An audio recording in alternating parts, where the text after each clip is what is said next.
Vamos entrar? Tudo bem? Prochegue. Vamos entrar. Tudo bem? Bom dia. Tudo bem? Bom dia.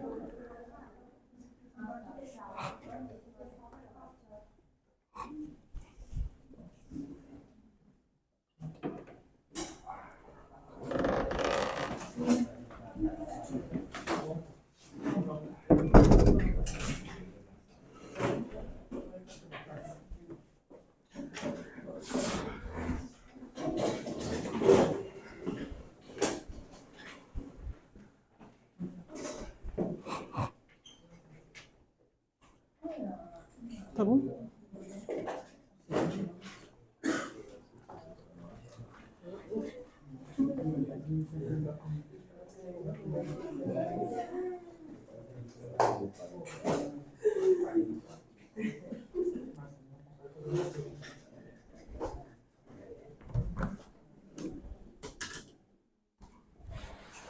Bom dia, pessoal. Primeiramente, obrigado por todo mundo estar aqui, né? O nosso primeiro Asset Insights. Eu venho estudando muito sobre formas novas de resolver problemas, de como a gente consegue resolver problemas de forma mais rápida, mais ágil. E nesses meus estudos eu tenho me deparado com certas coisas, né? Que existiu um gênio que conviveu com a gente, 99 anos, que foi Charlie Munger, e ele deixou muitas coisas escritas.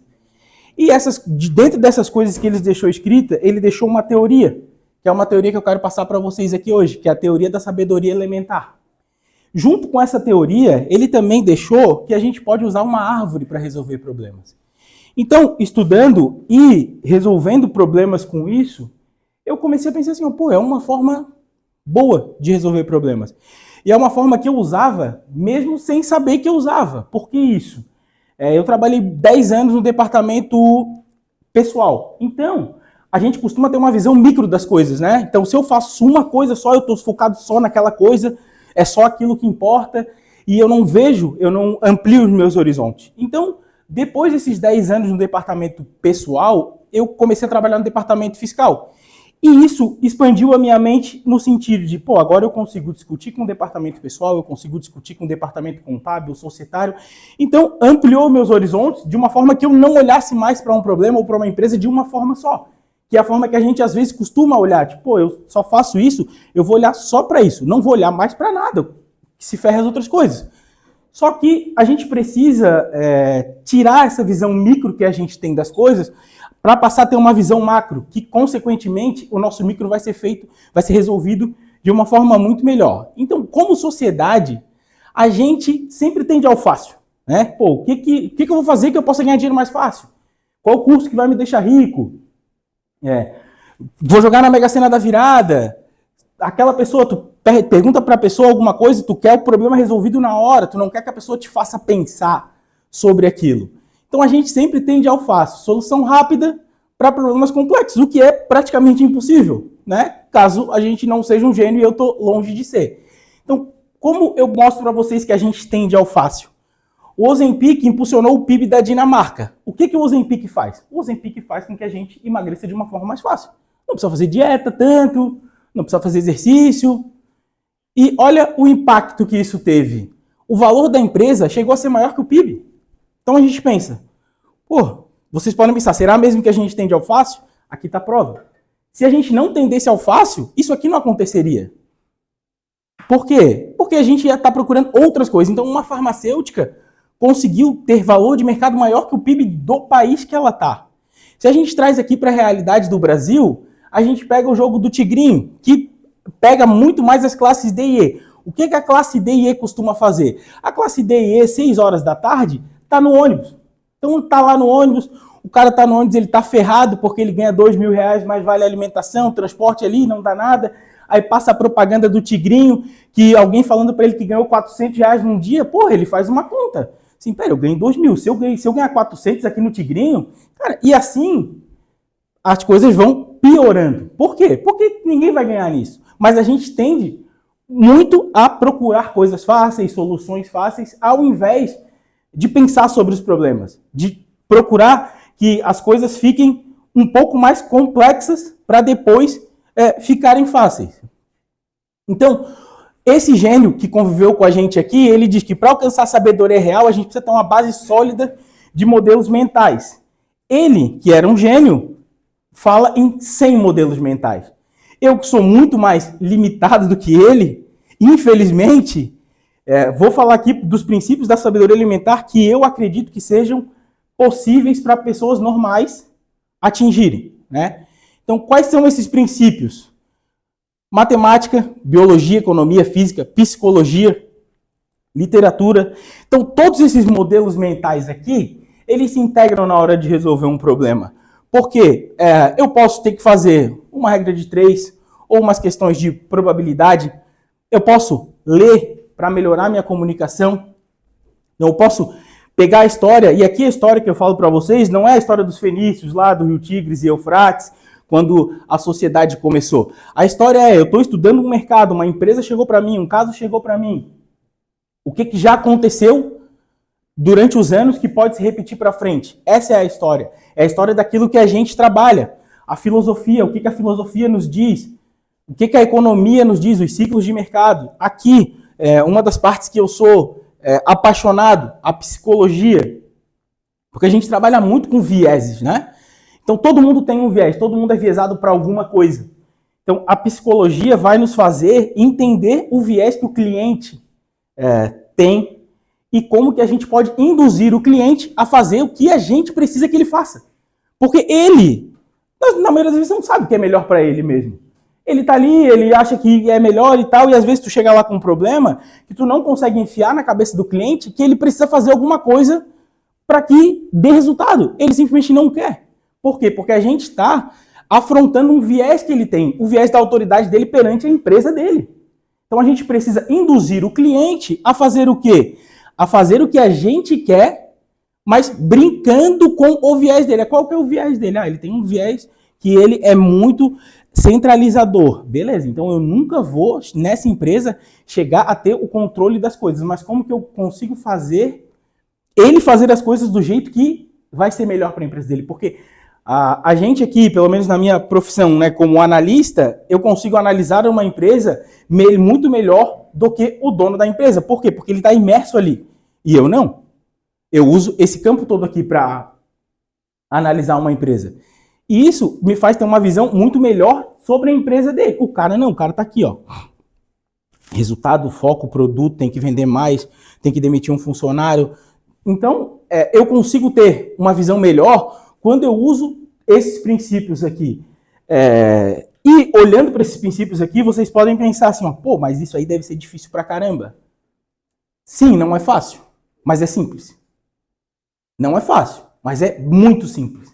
Por quê? Porque no dia a dia de vocês, provavelmente vocês já fazem isso. Mas vocês não conseguem estruturar, na maioria das vezes. Então, isso aqui é simples. E até o Munger diz que as coisas precisam ser simples, não fáceis. E isso aqui é isso. Não é uma coisa fácil, mas é uma coisa muito, muito simples. Então, quando a gente vai aplicar dentro do nosso negócio, um exemplo, pô, a gente vai aplicar matemática e finança. Onde que eu vejo um modelo mental que tem matemática e finança? Margem de segurança, alavancagem, probabilidade. E aí eu levo para o planejamento. Pô, vou fazer um planejamento financeiro. Um planejamento financeiro ele é matemática e economia pura. Por quê? Porque eu tenho que olhar o mercado, eu tenho que entender um pouco de probabilidade, eu tenho que ver qual é o risco que aquela situação tem para o cliente. Eu venho usando a economia. Pô, qual que é o custo de oportunidade para o cliente fazer aquilo? Qual que é o custo de oportunidade para vocês estarem aqui hoje? Para eu dar essa aula para vocês hoje? Pode ser um custo bom, pode ser um custo ruim. Né? Então, a gente vem aqui, pô, estuda mercado, cria plano de serviço, entende o que o mercado já fez, qual que é o trade-off que ele tem que falar, o que ele vai deixar de fazer, o que ele vai deixar de ganhar para fazer aquilo. Né? Isso aqui, a gente vem, psicologia, onde eu falo para vocês dos vieses cognitivos. Aqui, ó, vendas, liderança. Para dar um exemplo aqui para vocês, uma empresa tem 2 vendedores. Vamos supor que uma empresa tenha 2 vendedores, o dono e mais 5 funcionários. Tem um vendedor que bate meta todo mês. Todo mês lá, meta. Tem um vendedor que bate meta mês sim, mês não, às vezes ele bate, às vezes não bate e tal.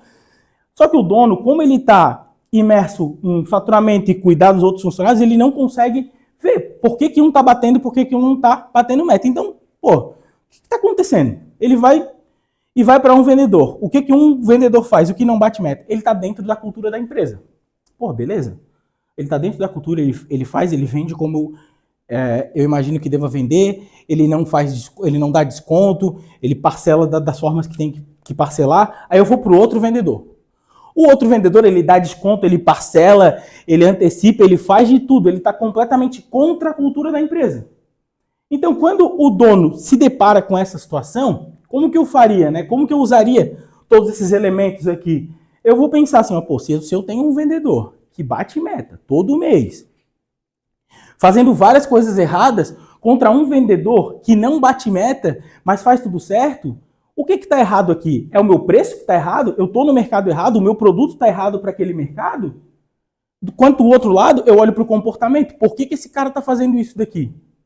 Se ele precisa fazer isso daqui para bater a meta e para vender, muito provavelmente o meu preço está errado. Então eu vou procurando o problema central que eu tenho. Porque é um problema. E às vezes, muitas vezes, a gente tende a achar um problema, achar que existe um problema onde não tem esse problema. Então, mais pilares, gestão e engenharia. Engenharia, muito para a parte de processos, né? Engenharia, fazendo até engenharia reversa. Às vezes, o cliente tem uma operação consolidada, mas os processos são muito ruins. Às vezes a operação se consolida muito porque o produto é muito bom, mas o processo é muito ruim. Então, uma hora isso pode dar algum problema. História e ética, que eu falei para vocês antes. Pô, o que aconteceu para trás? O que eu posso usar? Quais são os exemplos que eu posso usar das coisas para jogar para frente? Vou dar um exemplo aqui para vocês. Em 1929, houve um crash na Bolsa de Valores de Nova York. Pô, beleza. Tá acontecendo algo hoje que parece com o crash de 29? Pô, tá acontecendo. Pode acontecer um crash? Pode. Então tu fica preparado. Tu entende o que aconteceu antes para o que acontecer, que está acontecendo hoje. Quais são as similaridades? Certo? Será que existe similaridade? Será que não existe? Vou dar uma outra visão de história aqui para vocês. O Instagram começou, a Kodak era uma empresa gigante. E a Kodak, olhando para trás, assim, pô, eu me consolidei aqui no mercado de foto, estou muito bem consolidada, a minha empresa cresce e tal, e o Instagram era quase nada. E qual foi o futuro delas? Por que a Kodak não olhou para o futuro entendendo que aquele ali era o futuro? Porque ela se baseou só na história e esqueceu de olhar para os outros pilares. Ela se baseou, pô, minha empresa é gigante. Eu, Kodak, vou perder para o Instagram? Então, é só vocês pensarem, qual foi a última vez que vocês tiveram uma foto impressa? Esses dias, faz, sei lá, uns 2, 3 meses, a gente foi num restaurante e um cara bateu uma foto e a foto está impressa. A foto é de uma qualidade horrível, mas está impressa lá, é um momento legal. Antes, lá na minha casa, eu tenho muitos álbuns de foto. A gente costumava ter muitos álbuns de foto, meu pai tinha a máquina fotográfica e a gente tirava, ele gostava de revelar e tal. Então, na minha casa tem muitos álbuns de fotos. O meu pai era um cliente assíduo da Kodak. Muito provavelmente, hoje em dia, se ele fosse vivo, ele ia ser um tiozão do Instagram que colocava tudo ali. Coloca as fotos dos netos, filhos, não sei o quê. O que acontece muito. Por quê? Porque as coisas mudam. As coisas mudam e a Kodak não se adaptou. Ela olhou a história. Pô, a minha empresa cresce muito, isso aqui aconteceu, e esqueceu do resto. Ignorou todo o resto que passava ao lado dela. A gente vem aqui para comunicação. Essa parte da comunicação, para mim, foi um desafio. Porque eu sou uma pessoa que gosto de falar pra caramba. Então, quando eu estava numa reunião, eu queria falar mais do que a pessoa que deveria falar. Isso foi fazer o podcast, me ensinou o quê? Ouvir. E quando eu ouço, eu tenho muito mais soluções. O cara me diz muitas outras coisas que ele quer de verdade. Vou dar um exemplo ali, até que o Tânia falou ontem, a gente estava numa reunião, cara, ele brincou ali, pô, o cara falava mais do que tu. O cara falou 3 horas. 3 horas o cara falou. O cara falou 3 horas. Só que, nessa reunião que a gente estava lá para fechar um serviço e tal, ver como é que ele estava, o que ele me falou nessa reunião? Ele me falou como que ele queria o serviço. Isso aí ele falando. Ele não me falou assim, eu quero assim. Não, ele falou lá, o meu cliente gosta do serviço assim. Eu assim, opa, beleza, já sei como é que eu vou entregar. Eu não tenho por que ir contra o que ele me falou. Porque ele já me falou o que o cliente dele gostava. Por que eu vou contra? Por que eu vou fazer? Pô, beleza, faz um relatório lá, faz uns enfeites, tal, não sei o quê. Mas o cara me falou, o cerne do relatório tem que ser o que ele falou. Ele disse, ó, o meu cliente quer saber o que ele faz, o que vai dar errado, o que pode dar certo. É isso que ele quer saber. A gente pode florear o relatório para mostrar o nosso conhecimento e tudo mais, tal, mas o cerne é isso. Tanto quanto ele falou várias outras informações na reunião. Mas como que eu entendi isso? Porque eu estava só ouvindo. E foi o podcast que me deu esse background de, cara, ouve. As pessoas vão ali, eu tenho acho que umas 20, quase 30 entrevistas. Dessas 30 entrevistas eu devo ter falado 2 horas. Então, se tem, vamos dizer, deve ter umas 30, 35 horas gravadas, eu falei 2 horas. Então, eu aprendi a ouvir. Por quê? Porque a pessoa vai me dar tudo que ela quer. Eu não preciso ficar pensando assim, meu Deus, o que eu tenho que fazer? Não, deixa a pessoa falar. Uma hora ela vai te falar e tu vai ver onde que eu enquadro aqui. Agora, para mim, é um pouco mais fácil, porque como eu já uso isso daqui sempre, eu já tenho isso na minha cabeça. Então eu sei o que é. Qual que era o problema central, por exemplo, dessa reunião ali? Qual que é o problema central do cara? O cara tem um problema central que ele quer adquirir uma empresa e não sabe se os números da empresa estão corretos. Então, beleza. Já sei o que é que ele quer. Só que, depois disso, eu esperei a comunicação do cara e ele me deu tudo. Outro exemplo de comunicação. Às vezes, a gente vai falar com um cliente super culto. O cliente que vai entender tudo, tu vai falar a parte técnica, ele vai entender. Tu fala de mercado, ele entende. É um cara que lê, que estuda, tal, não sei o quê. Pô, aí tu chega lá pro cara e tu fala, dá um exemplo, tu fala assim, cara, olha só, a tua relação dívida-EBITDA, um cálculo simples, é 4:1. Pô, o cara vai dizer, é 4:1, tá, beleza, como que a gente chega em 5 e tal? Vamos pegar mais capital, parará, para entender. A relação dívida-EBITDA 4:1 a cada R$1 que ele deve, existe R$4 que entram. Então, o lucro dele é 3, né? O cara vai entender. Só que se eu chego para outro cara e falo assim, ó, a tua relação dívida-EBITDA é 10:1, ele vai me olhar, eu o quê? Eu o quê? O cara não sabe.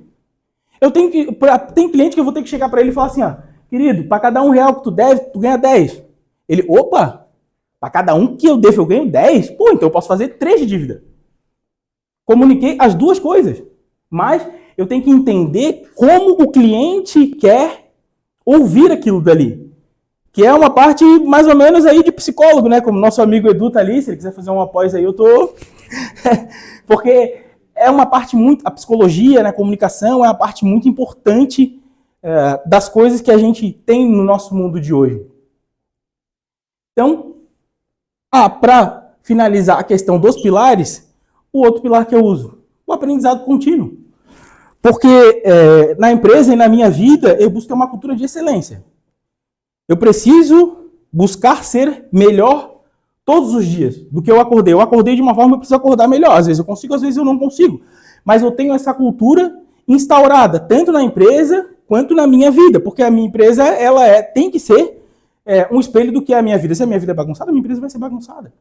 Se eu busco pela excelência na minha vida, a minha empresa tem que buscar pela excelência. Então, a gente tem o aprendizado contínuo, que é sempre estar revisando isso daqui. E quando a gente coloca isso daqui em termos mais factíveis, existe um método para que a gente consiga manter isso daqui vivo na gente, que é o método Aprimora, que é absorver conteúdo de todas as formas, né? Livro, artigo, podcast. Pensar, para mim, o primeiro, a coisa mais importante, que é pensar sobre as coisas. Não simplesmente tu aprender. Por quê? Se tu aprender e tu não pensar sobre aquilo, de fato tu não aprendeu. Vou dar um exemplo para vocês que acontece hoje no nosso país, um exemplo político, da nossa polarização política. Vocês lembram aqui todo mundo do pessoal que ia para o exército e esperava as 72 horas, né? Eles estão esperando até hoje, aliás, as 72 horas. Eles ficavam lá, apontavam o telefone para o ZT, toda aquela coisa. Eles estão esperando as 72 horas. Mas o que acontecia com essas pessoas? Eles pegavam a informação e o que acontece hoje politicamente mesmo, eles pegam a informação e a informação que eu tenho é a única verdadeira. Todo o resto é mentira, todo o resto é fake news, nada que vem do outro lado presta. Tu não pensa sobre aquilo, tu simplesmente engole a informação, o tiozão do Zap lá pegou a informação e tu vai, dissemina. Máquina da fake news lá, como eles dizem. Tu não pensou sobre aquilo. Tu nem sabe se aquilo ali é de fato verdade. E falando de um lado político, na minha opinião, para a gente ter uma opinião política, eu tenho a minha opinião política. Mas eu sei que ela é pouco embasada. Por quê? Porque eu sou uma pessoa que me considero um liberal. Mas para eu ser um liberal de fato, na minha concepção, o que eu preciso entender? Eu preciso ler os principais pensadores do meu espectro político. Depois disso, eu preciso ler os principais pensadores que são contra o meu espectro político. Por quê? Porque eu preciso ou ratificar assim, ó, aquele cara tá errado mesmo por causa disso, daquilo, ou eu posso pensar assim, ó, cara, por mais que ele tenha 80% errado, com esses 20 aqui, eu concordo. Só que o que acontece hoje, quando a gente não pensa sobre as coisas, quando a gente só repete? Porque hoje a gente não tem mais opinião, existe só a repetição. Tu pegou uma coisa e tu repete. No nosso trabalho, às vezes tá lá, ligou pra consultoria, ô, fulano lá do ITC, quanto que é a alíquota do FGTS? Sei lá, o cara te diz lá, 500%. Tu nem pensou. Ligou pro cliente, 500% é a alíquota do FGTS. Tu nem pensou, tu só repetiu. Pô, será que tá certo? Qual que é a base? Será que isso aqui tá certo mesmo? Será que não tem nada além disso daqui? Que é a parte do pensar sobre o que a gente aprende. Então a gente tem o registrar. Aqui lá na questão eles dizem um diário de sabedoria. Pode ser um diário, pode ser um arquivo no Drive, enfim. Mas para registrar o que a gente está pensando. Porque quando a gente pensa, a gente pode, uma hora, mudar de pensamento, né? Assim, cara, eu pensava isso, eu concordava com isso, hoje em dia eu acho que isso aqui está completamente errado. Implementar. A terceira coisa mais importante. Por quê? Porque se eu aprendo, e se eu penso e não implemento, não serviu de nada. Zero. Não serve de nada. Se tu não implementa, não serve de nada. A gente vai ficar um obeso intelectual e para que serve? Qual o problema que eu estou resolvendo de fato? Qual o resultado que isso está me dando? Como que eu estou usando isso aqui para me dar um resultado? Porque no final é isso. A gente tem que usar essas coisas aqui para dar um resultado melhor para a gente. Financeiro mesmo eu estou falando. Porque a gente trabalha para ter um resultado financeiro para comprar tempo. Otimizar. Pensei, implementei. O que eu posso agora otimizar? O que eu posso fazer com que fique mais fácil ainda eu resolver os problemas? Revisitar e ampliar. Então, na minha opinião, isso daqui é um método para que a gente mantenha os modelos mentais vivos. Na minha opinião, os principais são pensar, implementar e ampliar. Não que os outros não sejam, né, primordiais, todos são, mas pensar, implementar e ampliar, para mim, são os principais. Por quê? Porque depois que eu pensei alguma coisa, eu tenho que ampliar o meu campo. Eu não posso simplesmente ficar focado em uma coisa. Vou dar o exemplo do meu amigo Éder, que está aqui, ele é advogado previdenciário. Esses dias a gente estava conversando ali, eu fui dar uma corda na parede, a gente estava conversando, e ele assim, cara, me surgiu um caso tributário e tal, e eu estava conversando sobre isso, vou começar a estudar e tal. Pô, é um cara que está ampliando. Ele tem a especialidade dele? Tem a especialidade dele, mas nada impede ele de saber. Por quê? Porque às vezes o cara vai chegar lá e o cara vai te perguntar uma coisa. O cara chegou lá para fazer uma reunião contigo sobre um assunto X, ele perguntou sobre Y. Se tu sabe a base do assunto, tu não vai passar vergonha. Nunca. Não precisa ser um especialista? Não. Por quê? Porque o especialista vai ficar assim, cara, olha só, a base disso aqui é isso, tal, não sei o quê. Aí o cara vai perguntando coisas específicas, tu vai falar assim, ó, eu vou estudar sobre. Mas a base, tu tendo a base, tu consegue responder para a pessoa de uma melhor forma, para que ela entenda assim, ó, pô, esse cara aqui veio aqui para falar de X e já está falando de Y, então, pô, eu perguntei uma coisa que nada a ver, ele me respondeu, alguma coisa essa pessoa tem. Então, a pessoa acaba te olhando de uma forma melhor. E para juntar a teoria da sabedoria elementar e para ela ficar prática, que é o grande cerne dessa aula, eu comecei meu estudo sobre a teoria da árvore de resolução de problemas. Isso aqui faz com que tudo que a gente tem de sabedoria fique visual, porque a gente costuma ser visual. Eu tenho que olhar o problema de fato para saber o que assim, cara, tá, beleza, agora olhando o problema, eu sei, porque às vezes a gente está com um problema e eu tenho muito essa dificuldade. E fazendo esse exercício da árvore, eu consigo expressar melhor o que eu estou pensando sobre as coisas. Eu tenho uma dificuldade imensa de colocar no papel as coisas que eu estou pensando ou como eu quero resolver um problema. Então, essa teoria aqui me ajudou. Então, na teoria da árvore, o que a gente tem? A gente tem o problema central, as raízes, né? O que está causando o problema, e a gente tem as consequências, né? Que são os galhos aqui e as folhas. Então, para a gente descobrir aqui, para a gente descobrir, para a gente pegar e identificar os problemas centrais, tem formas tranquilas, são perguntas muito claras para a gente identificar. O exemplo aqui, ó. Bom, a baixa rentabilidade da empresa. Então a gente vai pegar o problema central, listar os efeitos, listar a causa e organizar visualmente. Então o que eu vou fazer aqui? Pô, peguei aqui, ó, baixa rentabilidade da empresa. Beleza? O cara me disse lá. O cara chegou para mim e falou assim, André, minha empresa tem baixa rentabilidade. Ok, beleza? Vou olhar o que está acontecendo. Então, vou listar os efeitos que aconteceram já. Então, pô, ele já perdeu o cliente, ele já teve demissão porque ele está espremendo a margem dele cada vez mais e tal. Pô, e eu vou listar o que pode estar causando isso, né? Vamos dizer aqui, ó, pô, precificação errada, custo fixo, desorganização financeira. Então, organizei essa árvore aqui e eu vou o quê? Que é um insight que eu quero deixar forte para vocês. Sempre quando o cliente fala alguma coisa, a gente precisa validar com dados. Porque tudo que a pessoa me falar, se eu não validar com dados, ou se ela não tiver um dado que valide isso dali, eu tenho que ir atrás do problema real que ela tem. Então, essa questão das evidências com dados vão fazer com que a gente transforme um plano de ação. Aqui, o que seria um dado aqui?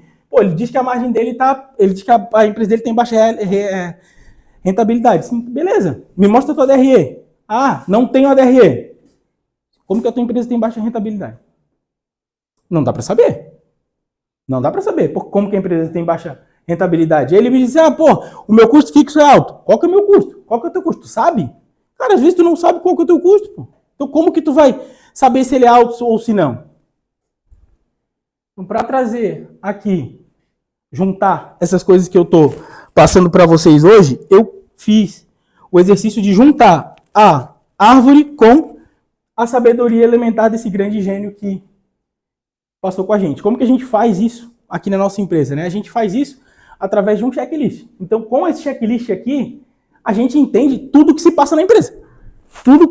Então, onde que eu não vou fazer uma árvore de resolução de problema aqui? Nas informações gerais, porque se o cara me deu o endereço errado aí, tem, onde que tá certo na empresa? Mas, vou no departamento fiscal, ele tá tributando certo, a classificação dos produtos que ele tem estão certas? Vou no departamento jurídico, tem processo, tem execução, a estrutura legal, como? Quem que faz o quê? Como que está acontecendo isso? Departamento pessoal, ele tem benefício? Quais são os benefícios que ele está pagando? Está pagando o salário certo? Está pagando a hora extra exata? O contexto, o que ele quer para a empresa? O que ele está querendo para a empresa realmente? Não sei. Se o cara não souber isso daqui, eu tenho que descobrir pelo que ele me falar. Controle financeiro. Qual que é o controle financeiro que ele tem? Ele tem controle financeiro, o controle financeiro dele é por RP, o controle financeiro dele é por planilha. Já fez algum planejamento estratégico? Como que são os processos? Né? Aqui a recuperação gerencial é um serviço que a gente usa para empresas que estão muito endividadas, então é um serviço um pouco mais específico. Vou no compliance, tem acordo de sócio, como é que o contrato social está feito? Então isso daqui faz com que eu monte uma ou várias árvores de problema quando eu vou falar com o cliente. Por quê? Porque eu tendo aqui a saber tudo da empresa dele. E, além das coisas que ele me fala, aqui eu vou saber as coisas que ele não quer me falar, que são, para mim, as principais. Porque não adianta ele me falar um monte de coisa e o dado está mostrando outra coisa. Eu preciso que o que ele me fale bata com os dados que tem aqui. Então, para a gente misturar os dois aqui de uma forma, precificação errada. Então, aonde que eu vou buscar o modelo? Eu vou buscar em margem de segurança, finanças, matemática, e vou buscar nos incentivos, economia. Volto ali a falar de mercado. Será que o mercado precifica da mesma forma que esse cliente precifica ou ele está viajando? Contas mal geridas, engenharia de processo. Então, a gente padroniza as contas no BPO, a gente vê gargalo, vê probabilidade. Por que essas contas estão mal geridas? Qual a probabilidade que elas continuem sendo mal geridas? Então, eu venho aqui para a questão dos viés. O dono toma decisão impulsiva. Isso daqui é uma coisa que a gente não consegue controlar. Por quê? Porque eu não sou psicólogo. Mas se eu fosse psicólogo do tamanho do Edu, faixa preta, eu ia olhar pro cara com aquela cara que ele olha ali, ó, pra você olhar a cara dele ali, ó. Eu ia olhar pro cara com aquela cara ali, pô, o cara ia me respeitar ou não ia? Ia. Agora, eu, baixinho aqui, o cara vai me respeitar? Não vai, pô. Então, eu preciso usar os vieses, entender os vieses com que ele toma a decisão, para que eu induza que ele faça as coisas do jeito que a gente está desenhando e que são melhores. Como que eu vou induzir ele a fazer as coisas? Às vezes implantando um indicador. Por quê? Porque ele acha que tem um resultado. Quando, na verdade, quando tu vai lá mostrar um indicador para ele, aquele resultado que ele está achando que tem, não tem. Então, falta de acompanhamento de uma DRE. Aqui a gente vai cair na alavancagem. Pô, cara, essa empresa está alavancada e o cara não sabe. Às vezes o cara não sabe nem o que é uma empresa alavancada. Uma equipe sem clareza de metas. Voltamos para comunicação. Então aqui a gente implanta a OKR, implanta indicadores operacionais para saber se a empresa está engajada, se a empresa não está engajada, se os funcionários estão engajados, não estão engajados, como é que eles estão levando isso. E para a gente misturar tudo aqui, eu vou passar esse exemplo prático para vocês, depois a gente vai fazer um exercício junto e vocês farão um exercício separado para a gente depois fazer uma sessão de tira dúvidas. Esse aqui é um caso real, que a gente está atendendo aí faz uns 8 ou 9 meses, tá? Essa empresa chegou para a gente com uma desorganização financeira. Opa.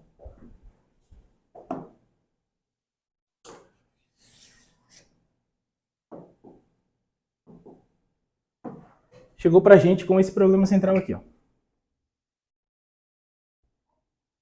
Pô, beleza? A desorganização financeira, o que eu vou fazer? A empresa está desorganizada financeiramente?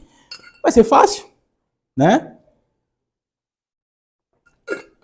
A gente já pensa logo no quê? Pô, qual que é a causa? Falta de processo, falta de qualidade técnica. Beleza, pô, não tem um sistema de gestão atualizado. Beleza, pô, desenhamos lá, aqui ó, problema central, as causas, e desenhamos aqui os efeitos, né?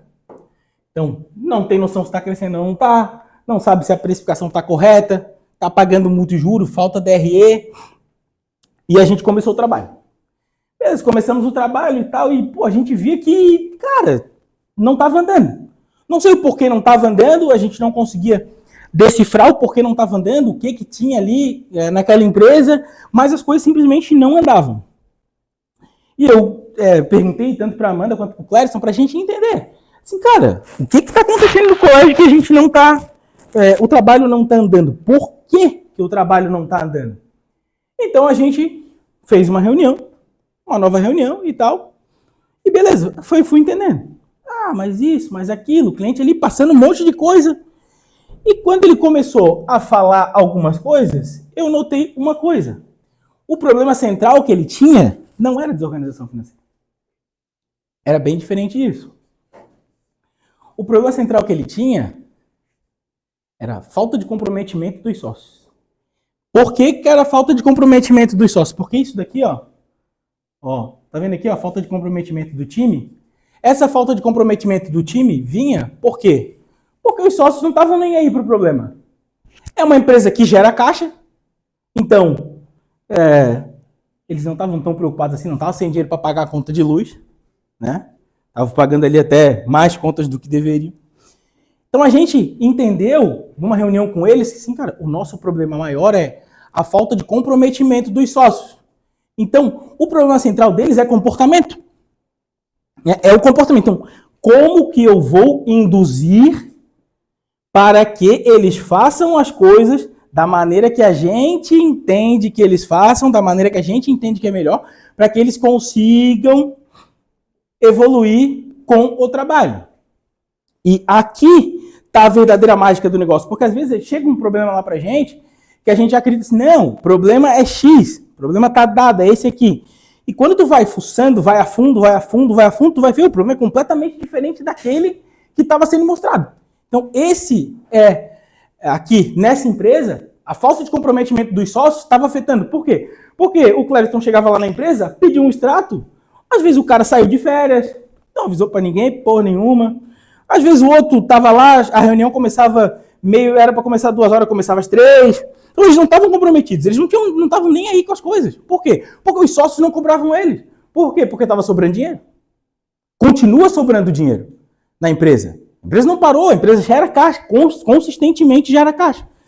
E aí eu assim, beleza, o que eu vou usar para induzir esse caboclo a fazer o que eu quero que eles façam? Identifiquei o problema central.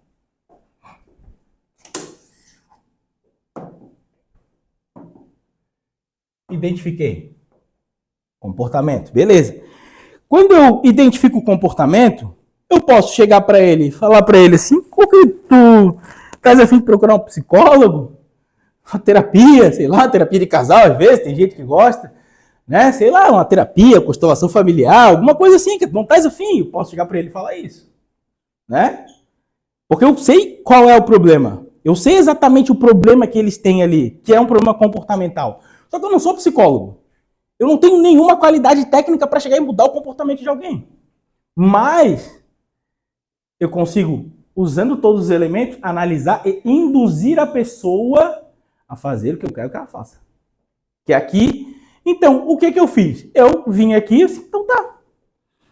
Vou mexer com a emoção deles para ver como que eles reagem. Então eu falei que nos últimos 5 anos, eles pagaram mais de 100 mil reais de juros e multa. Eles deram a regalada aqui, ó. Opa. Sim. E em 2024, eles foram excluídos do Simples. Por causa de uma guia de 5 mil reais. Que gerou um prejuízo 100 vezes. Eles não recuperam mais esse prejuízo aqui. O prejuízo aqui eles absorveram. Tá lá. Sorte que a empresa gera caixa, então o que ele não precisa? Não precisa se preocupar, né? Não precisou. Atingir a emoção deles. Porque eles ficaram desesperados. Eles disseram, meu Deus, o que aconteceu? E temos que ver, e não veio, não veio, e tal, e não sei o quê, quem é o culpado, que não sei o quê, e parará, e eles ficaram putos lá. Usei o que eu queria, atingir a emoção deles. Deixa eles aí se revirar com essa emoção aí deles aí, o problema é deles.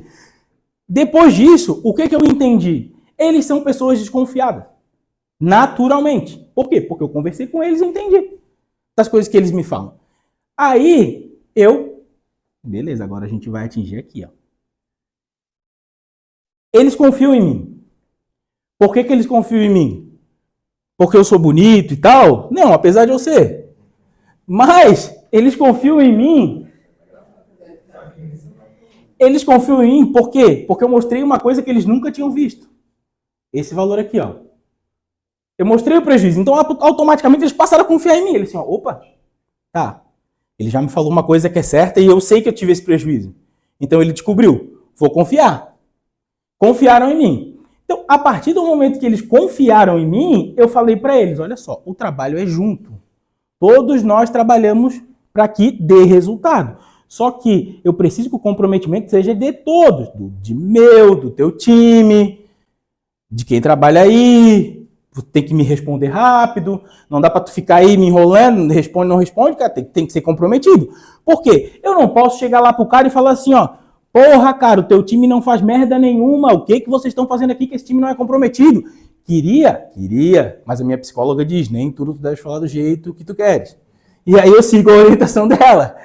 Então eu tenho que mostrar para ele assim, pô, gente, a gente precisa fazer um trabalho em conjunto, mas a gente precisa de comprometimento de todo mundo. Se não, a partir do momento que a gente mexeu com a emoção dele, ganhou a confiança, isso aqui eu tô só em psicologia ainda. A gente nem começou o trabalho, de fato. A partir desse momento aqui, tudo que se pede, eles fazem. É uma maravilha. É um dos melhores clientes, está se tornando um dos melhores clientes para se trabalhar. Por quê? Ele simplesmente só viu. Assim, opa, tá, ele me mostrou isso aqui. Aí depois a gente mostrou uma apresentação. Assim, ó, se tu fizer todas as coisas que a gente está dizendo, o teu resultado vai ser apresentado dessa forma. Nessa empresa aqui, especificamente, eu já falei para ele assim, olha só, tu tem um benefício tributário que não está sendo usado. Mas não está sendo usado por quê? Porque tu é uma empresa desorganizada. Então eu não sei quanto que tu fatura desse exato produto que tem benefício. como que eu vou arriscar uma fiscalização simplesmente para te dar uma redução tributária que pode não ser certa? Não, eu preciso saber tudo certo. Então, a gente veio, agora estamos implementando ali na fase de implementação dos processos financeiros, depois vamos para a verificação da precificação, para entregar o resultado para o cliente, e para que ele veja, ele assim, agora chega lá, tu manda, eles recebem. Óbvio, né? Não é uma virada de chave mês, o outro mês já está tudo maravilhoso. Eles ainda cometem alguns erros, mas são menos do que eram mês passado, e no mês que vem serão menos ainda. E no outro, menos ainda, até que esteja tudo andando como a gente entende que deve andar. Por quê? Porque lá na empresa eles têm uma equipe financeira com uma qualidade técnica baixa. Então eles não sabem entregar. E é uma operação complexa. Por quê? Tem muito aluno, tem muito lançamento, tem cozinha, tem livro, tem uniforme, tem escolinha. É uma operação complexa. E aquela equipe que ele tem não consegue dar os dados que eles precisam para tomar a decisão. Então, a gente implementou o processo, a gente vai depois para a verificação da precificação, e aqui, até a gente conseguir apresentar o resultado para o cliente da forma que a gente entende em Power BI, para ele ver ali e tal, vai demorar, sei lá, 6 meses? Beleza. Mas perto do que ele tinha, é nada. Porque eles nunca tiveram. Eles cresceram e nunca tiveram nada. Sempre que a empresa continuou crescendo, mesmo tendo uma equipe financeira com baixa qualidade, mesmo eles sendo desconfiados, mesmo eles achando que alguém pode roubar eles a qualquer momento, tudo isso, a empresa continua crescendo e continua crescendo. E pode crescer muito mais, porque a precificação deles está completamente errada. Não precisa usar uma conta muito complexa para entender que a precificação deles está errada. Mas, quando eu falo que a precificação deles pode estar errada, aonde que eu mexo de novo neles? Na emoção. Por quê? Eles têm orgulho de falar que são a escola mais barata que existe lá. Só que ser a escola mais barata está fazendo com que eles percam dinheiro. Eu vou chegar para ele e falar que a mensalidade dele tem que ir de 1 para 3? Não. Poderia? Poderia. Mas eu tenho que falar para ele assim, cara, vamos com 1,25. No outro ano a gente vai para 1,5. Com essa estrutura que tu tem e tal, depois a gente vai melhorando. Eu não posso chegar e simplesmente dizer, né? Porque a gente dizer o fato concreto, tem que ser assim, porque desse jeito e tal. Porque, eu vejo vários relatórios de consultoria, porque é um mercado que eu estudo, e muitas vezes os relatórios desconsideram vieses da pessoa. É um relatório frio, eu simplesmente olho o número, entrego ali o que a pessoa quer e dane-se. Quando, na verdade, se a gente voltar lá nos elementos, a gente precisa usar todos os elementos que tem a nosso favor. E não pode ser tão frio com o cliente. Então, para a gente seguir aqui, tem um exercício aqui para a gente fazer junto. A empresa fatura 300 mil, tem dívida de 3 milhões. Desses 3 milhões, 2 milhões e meio são impostos, 500 mil são problemas bancários. Qual que é o problema central dessa empresa aqui? Quem arrisca? Pode dizer quantos forem.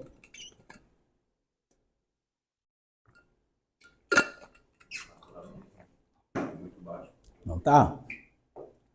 Opa, temos o primeiro aqui, faturamento.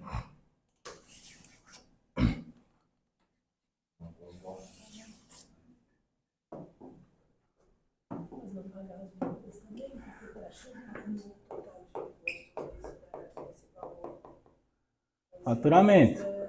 Eles não estão pagando e estão acumulando juros e multas. Então tá. Financeiro. Quem mais?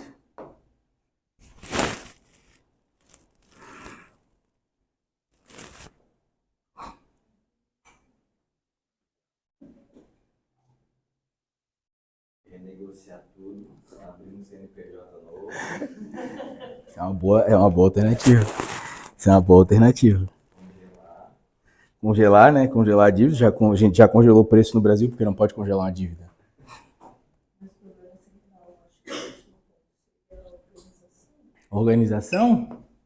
Porque se organiza a empresa para ter um faturamento maior e começar a renegociar as dívidas e não fazer novas, Quem mais com problema central para essa empresa aqui?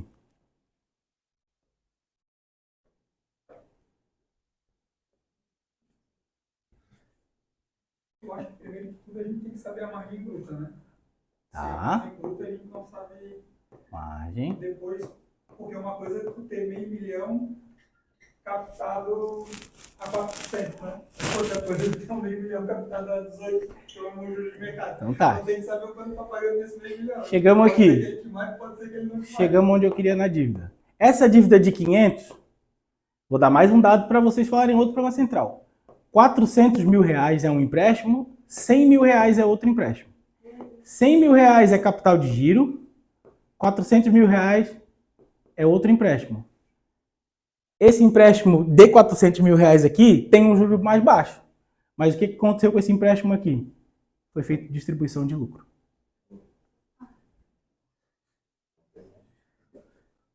Então eles pegaram lá os 400 mil reais. Maravilhosamente. O que foi condicionado a esse empréstimo aqui? Eles se reuniram e falaram: opa, temos 400 mil reais do Pronamp para pegar, o juro é baixo. Vamos pegar? Vamos. O que a gente vai fazer com esse dinheiro? Distribuir lucro. Por que a gente vai distribuir lucro com esse dinheiro? Não, porque em 5 anos a gente vai estar faturando tanto. Então eles condicionaram esse empréstimo aqui para distribuição de lucro ao faturamento. Assim, pô, beleza? Acho que na época que eles pegaram o empréstimo, a empresa faturava 180 mil reais. E tal.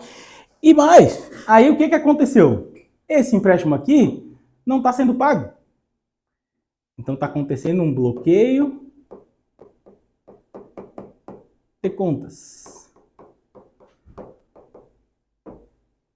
As contas da empresa estão sendo bloqueadas porque eles não pagaram o empréstimo. E agora, qual que é o problema central? Vou anotar de novo aqui.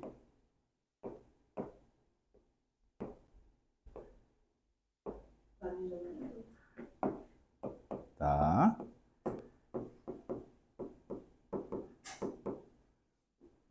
Mais algum?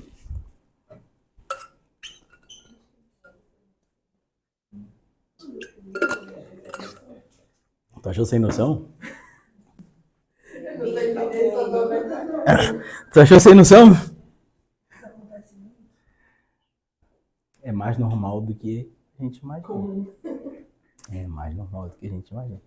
Então vamos para o planejamento. Aqui, ó, pegamos o planejamento e vamos exaurir aqui o planejamento.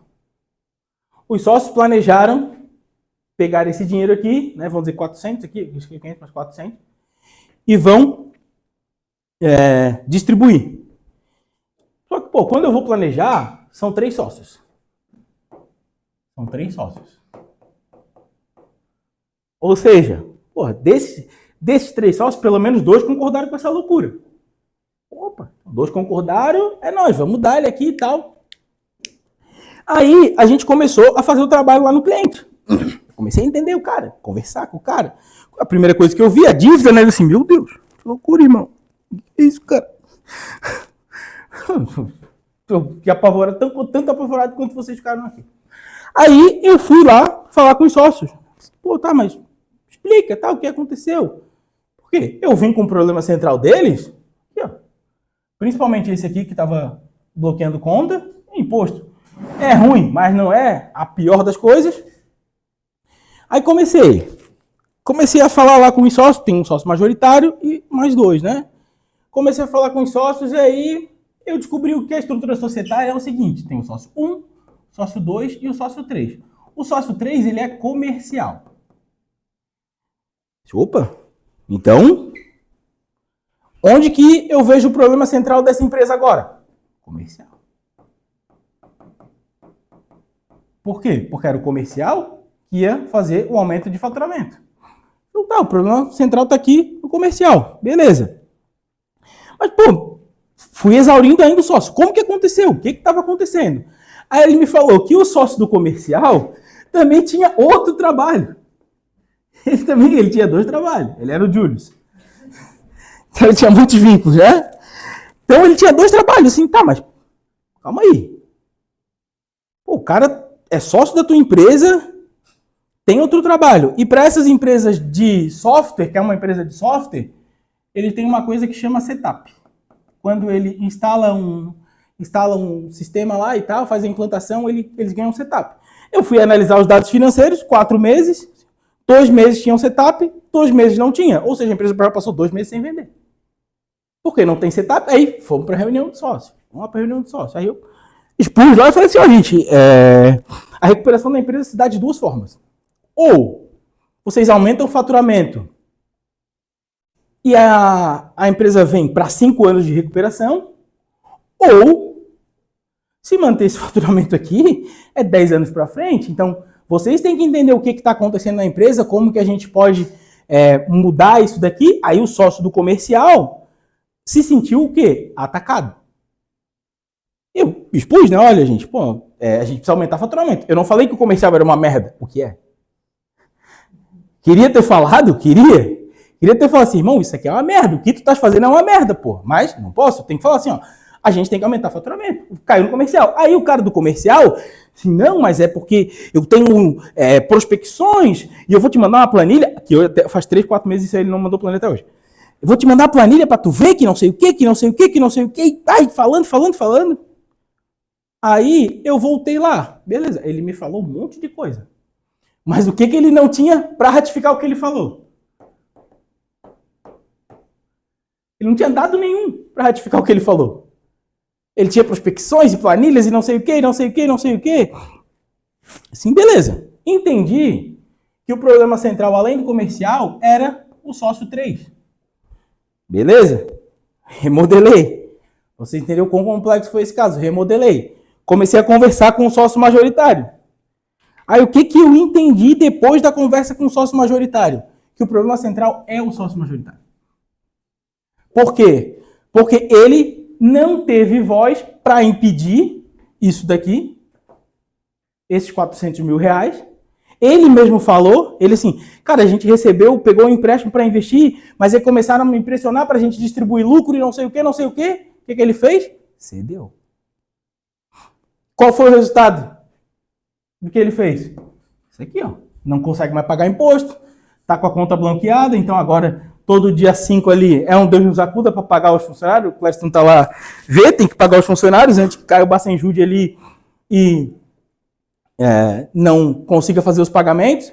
Então, o problema central dessa empresa aqui foi a atitude do sócio majoritário que cedeu à pressão. E agora, vou dar mais um outro dado para vocês. Essa é uma empresa de software. Por que uma empresa de software é constituída? Para vender. Ninguém constrói uma empresa de software ali para ficar a vida toda. O cara quer vender. Só que, com 15% de taxa de juros, como que eles vão vender essa empresa? Nunca vão vender essa empresa. O cara vai assumir mesmo 3 milhões de dívida, podendo colocar 3 milhões a mais de 1% ao mês? Nunca, pô. A não sei se o cara tem dinheiro para perder, mas eu acho que uma das coisas que pessoa rica não é muito burro com dinheiro, né? Por isso são ricos. Então, a saída para esse caso complexo aqui foi a gente entender primeiramente como que a gente ia tratar com o sócio 1. Para depois derivar para o sócio 3, que graças a Deus agora saiu da sociedade. Mas até ele sair da sociedade, até a gente resolver uma parte do problema, foram... Acho que ele saiu, a gente começou em janeiro, ele saiu mês passado. Foram 8 meses de conversando e chega uma hora que a gente fala para ele, olha, não dá mais para fazer nada se tu não tomar atitude. Então, o cara tem que, beleza, sentar lá, tomar atitude e tal, ver, a gente renegocia, um trabalho com os advogados e manda planilha lá para os caras fazem contrato e não sei o quê. Só que o problema central, que a gente começou com faturamento aqui, que era de fato faturamento, mas o problema central, na verdade, foi o sócio 1 ter cedido e depois que ele cedeu, como já diria Exalta Samba, aí foi que o barraco desabou. Porque o cara cedeu. Simplesmente isso. Assim, pô, cara, como que tu cede a tua vida? E o cara trabalha lá, ele é trabalhador, ele é inteligente, ele programa, ele faz, ele quer que a empresa dê certo. Pô, como que tu faz essa merda aqui, cara? Pô, falta de orientação. Porque se ele tá bem orientado, se ele tem um advogado na época, para falar isso assim, ó, eu vou pegar 400 mil reais, e vou distribuir, se ele está bem orientado, como o cliente pediu ontem, o que ele vai saber? Ele vai dividir no meio, ele vai saber aqui as coisas que podem dar errado, vai saber aqui as coisas que podem dar certo, e aí, dali, ele faz o que ele quiser. Mas ele precisa saber isso aqui. Ele não tinha. Então, muitas vezes, que foi até o que o cliente pediu ontem ali, lá na reunião, que ele pediu não, mas que ele falou que o cliente dele espera cara, tu passa os dados para o cliente. Ele vai fazer se ele quiser. Então, fazer ou não fazer é uma coisa, mas a gente, como profissionais, a gente precisa explanar para o cliente que, cara, ó, o lado ruim é esse, o lado bom é esse, tu pode ter isso aqui, tu pode ter isso daqui, para a gente entender junto com o cliente e, na maioria das vezes, induzi-lo a não fazer uma cagada. Que aqui era como a gente trataria, se a gente tivesse, no caso, desde o começo, né? Isso aqui deve fazer uns 4 ou 5 anos. É induzir o cliente. E na maioria das vezes, no trabalho que a gente faz, o nosso trabalho é de induzir o cliente a fazer. Por isso que eu estou batendo tão forte nessa tecla aqui, que é a tecla da indução. Porque o cliente, na maioria das vezes, ele é irracional. Então, a gente, ao invés de ter só técnica, a gente precisa ter um conhecimento de viés cognitivos. Porque é ali que mora tudo que o cliente faz, que o cliente não faz, ou como a gente vai induzir o cliente a fazer. Porque a gente precisa disso. Na maioria esmagadora das vezes, tratando com cliente de médio porte, pequeno porte, a gente precisa disso, até com cliente de grande porte. Porque, às vezes, o cara está muito viesado a fazer uma coisa que é uma desgraça. Mas ele tá na cabeça dele que vai. Às vezes, a gente só apresenta um relatório, dizendo pontos positivos, pontos negativos. E aqui, propriamente, a gente induz.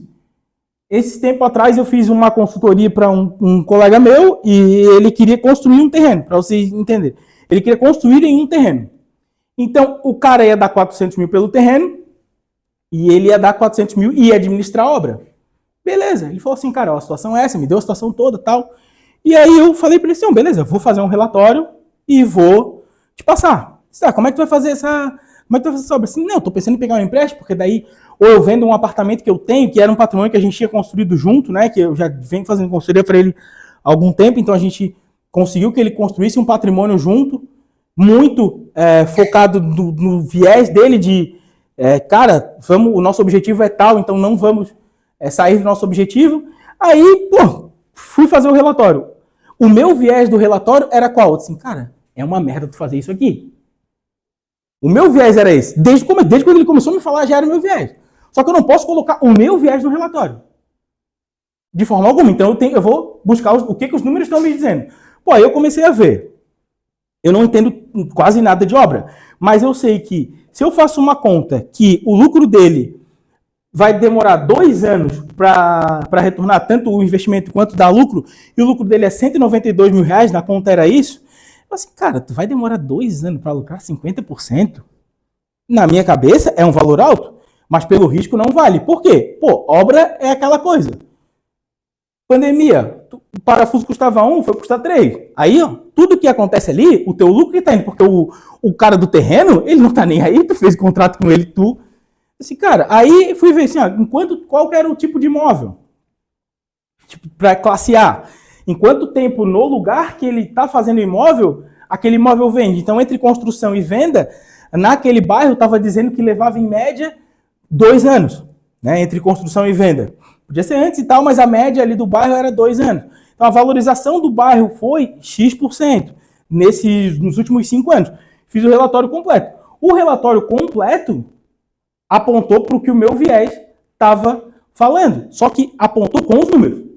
Eu não quis colocar o meu viés ali naquele relatório, eu procurei ser o menos viesado possível. Por quê? Porque às vezes ele queria muito fazer aquilo. Mas eu fui mostrando para ele que, com o patrimônio que ele tinha à época, esses 200 mil que ele ia ganhar, nesses 2 anos, no último ano só, ele tinha ganhado 100 mil reais com o aluguel de apartamento que ele tem na praia. Ou seja, em 2 anos aqui, ele ia ganhar os mesmos 200. Sem reajuste, sem nada. Por que tu vai arriscar o teu patrimônio por R$200 mil, sendo que tu já, teoricamente, vai ganhar esses 200. Não faz sentido algum. Só que para ele chegou com um monte de papel aqui, igual tá aqui, e falou assim, ó, me ajuda. Não sei o que eu faço. Por quê? Porque ele não estava simplesmente conseguindo ver o problema, que é onde a gente volta ali na árvore de resolução de problema. A gente precisa que o cliente veja o problema. A gente, para resolver, precisa ver o problema de frente, e quando a gente apresenta para o cliente de uma maneira visual, aí ele pegou o relatório, vou pensar aqui. Disse, ó, cara, pô, ficou muito bom o teu relatório e tal, gostei e não vou construir. Eu falei para ele assim, cara, na minha opinião, tu tem uma empresa de engenharia e arquitetura, na minha opinião, o que tu deveria fazer, porque qual era o principal problema central dele? Não era não construir, era que ele estava só recebendo aluguel e estava parado. Então ele estava em casa, recebendo aluguel, no melhor dos mundos também, né? Porque, pô, tu tá em casa, teu filho assim, pô, eu já vi meu filho crescer, tô em casa, moro na frente da praia, só que eu quero estar na rua, eu quero uma incomodaçãozinha, eu falei para ele, falando para mim, né?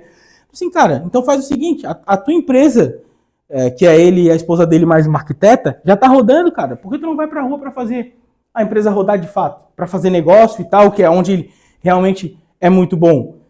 Desde o nosso relatório, a empresa dele deve ter crescido pelo menos uns 150%. Porque a minha orientação foi boa, muito menos do que porque ele executou aquilo que ele se propôs a fazer. Por quê? Porque ele viu. Simplesmente porque ele viu.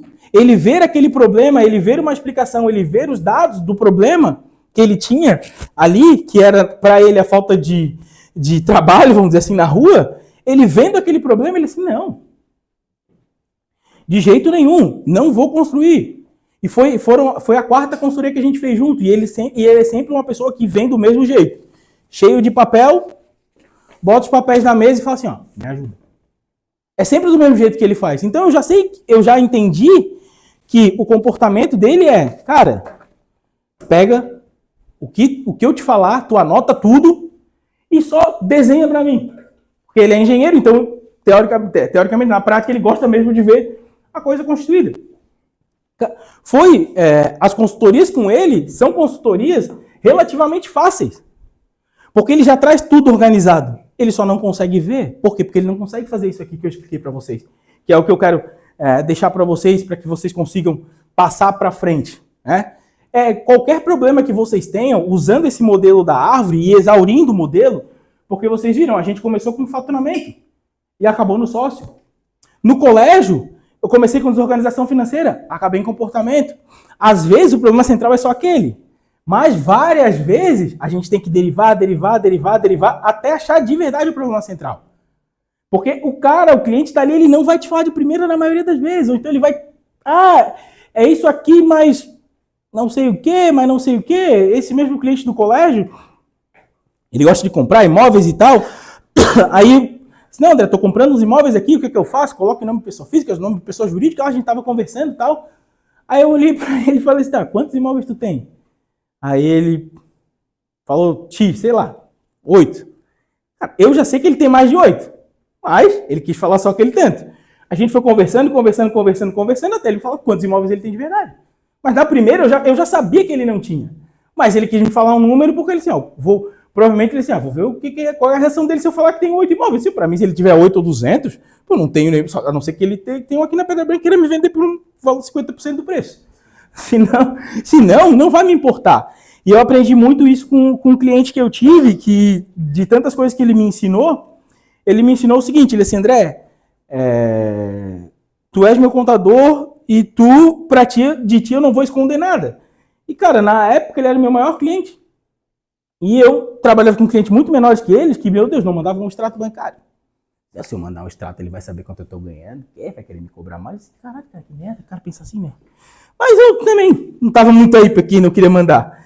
E esse cara chegou para mim um dia na reunião, a primeira reunião que a gente teve, ele chegou para mim e falou assim, André, o negócio é o seguinte, ó. Às vezes eu vou fazer umas merda, mas eu vou te falar. Assim, eu falei pra ele assim, tu sabe que tem merda que não dá pra gente consertar, né? Eu falei, tem merda que não dá pra gente consertar. Tem umas que a gente até vai lá, dá uma ajuda, paga um imposto lá, parcela, sei lá, qualquer coisa disso. Mas tem algumas que a gente não consegue te ajudar. E ele foi muito claro sempre comigo e falou, cara, eu não posso te esconder nada porque eu sei que tu é um dos caras que vai me ajudar caso aconteça alguma coisa. Assim, então tá. E a nossa relação foi assim por 6 ou 7 anos. Ele sempre fazendo isso, sempre fazendo o que ele me pedia. E o que ele gostava era que ele me perguntava, André, dá para fazer isso? E o que eu levava para ele? As coisas desenhadas. Quando eu era meu cliente, eu tinha essa noção tanto desse método da árvore quanto da sabedoria alimentar? Não tinha, mas eu já praticava. Agora eu só consegui estruturar e passar para vocês. Então, para a gente se encaminhar para encerrar, eu quero deixar um exercício aqui para cada um fazer, que é, quem não tem folha, eu tenho aqui, vou pegar umas canetas ali, que é o seguinte, peguem um problema que vocês têm,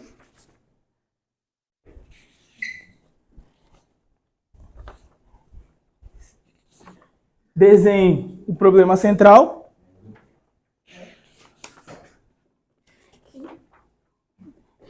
Aqui.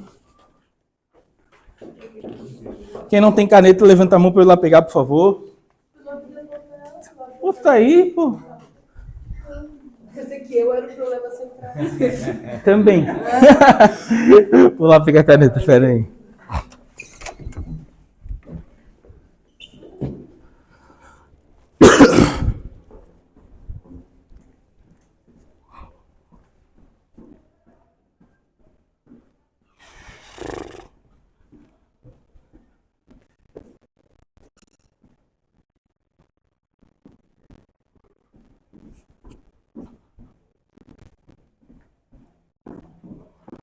Bora, então.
Desenho o problema central. Problema central.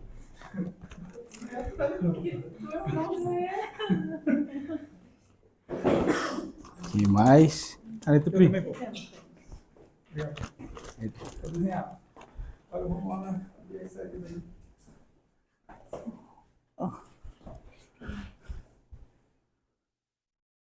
Vou deixar.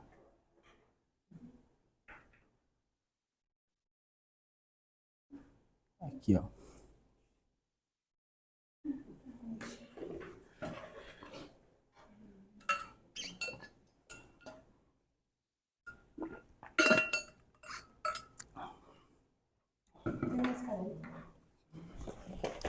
Outro não quer desenhar no tablet mesmo, né?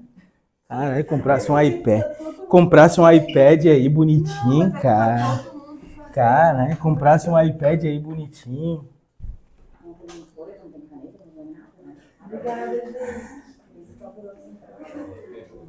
Oh, para as meninas que trabalham com o Tainá aqui, se ele for o problema central de vocês aqui, vocês podem expor, tá? Vocês podem expor, a gente já pode fazer aqui agora, que o Tainá com o problema central. Em 2 minutos. A gente já faz o Tainá, como problema central aqui. Já foi embora. Já foi sem problema, mas eu trouxe ela do mesmo jeito.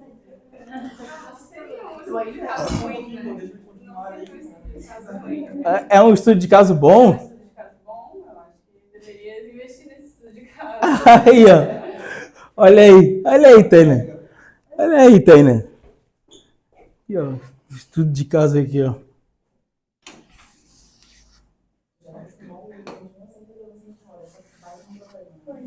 Não, já me liberei. Desse mínimo problema que tem. 50 quilos.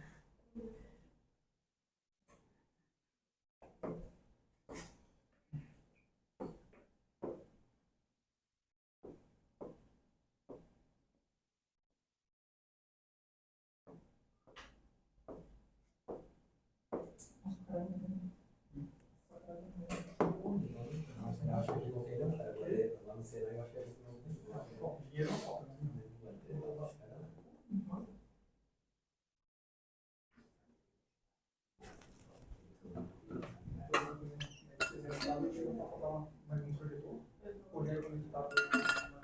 Bota naquela lista lá de novo. Ele lembra. Claro, pô. Ah, pode crer. Deixa só essa dele.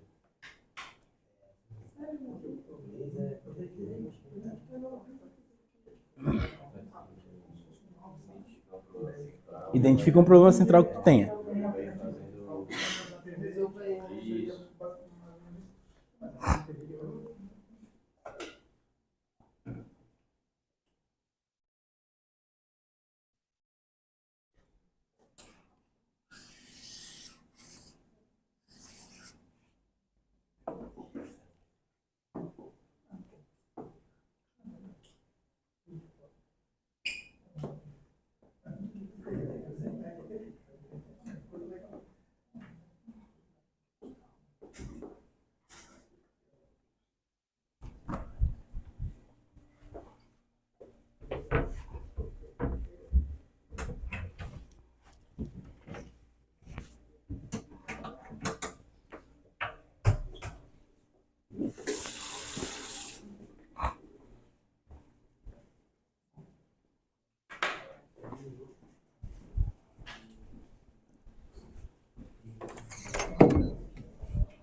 Vamos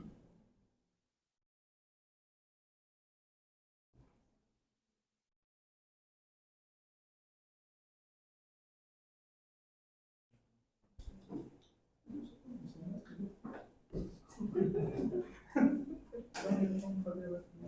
Conseguir fazer de caneta, não. O cara vai ficar.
Só que lá no Senai é ele está usando o planner ali,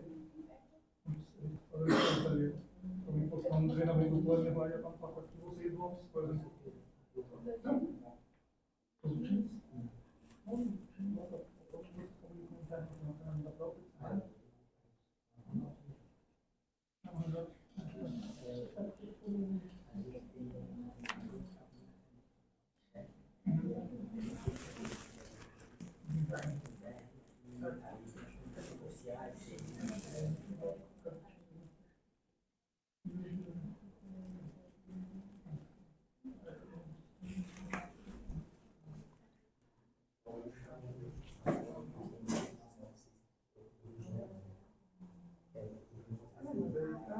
Os mais simples, vai para a ordem, chegou a perguntar, mas aí tipo, a outra coisa que é pago por fora e é isso. Mas aqui poderia usar o Teams, entendeu?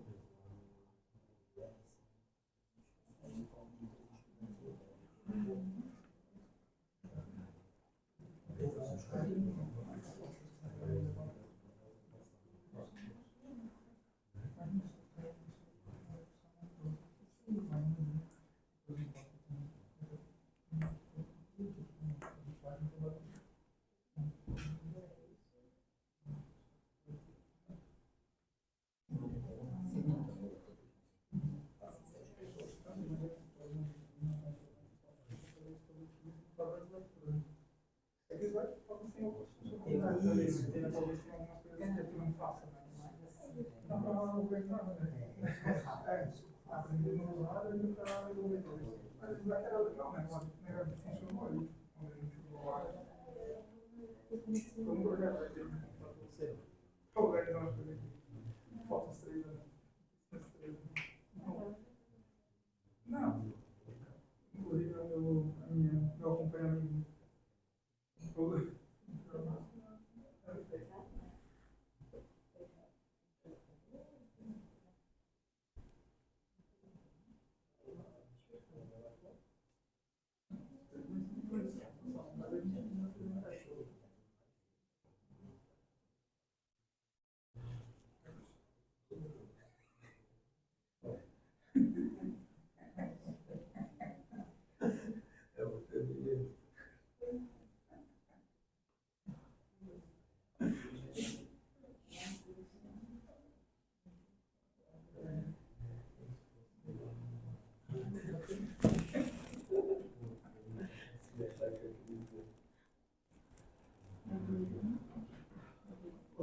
Do previdenciário. Ó, tem um monte de coisa para mandar para ti, não tem onde jogar previdenciário bom para indicar. Sabe, pô? Não parece um monte de coisa ali do escritório, mas não faço.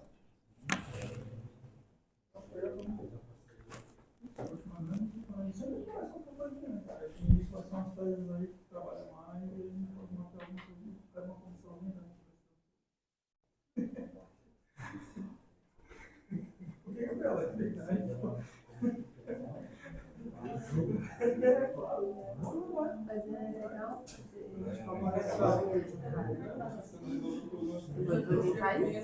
Elemento? É pulpo? Bom, pessoal, vamos voltar aqui. Quero agradecer vocês, né, por terem vindo aqui e tal. E para finalizar aqui a aula, eu quero mostrar para vocês o efeito compound que isso pode ter.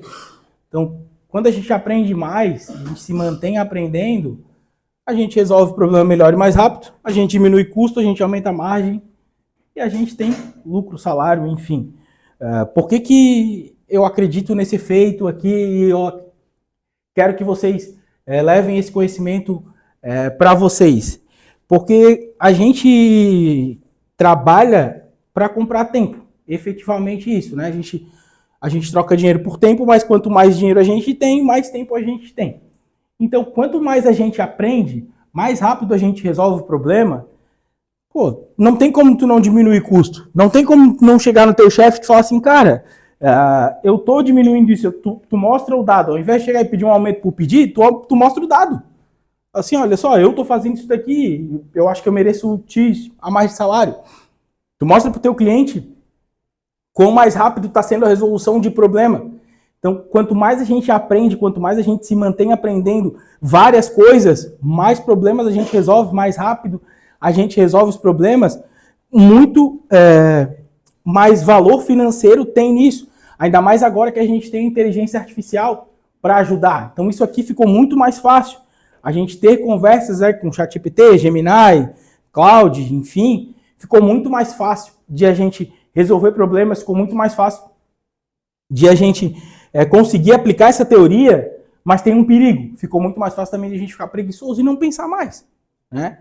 Então, quando a gente pensa junto com a inteligência artificial fica melhor e a gente fica melhor, né? Não adianta a gente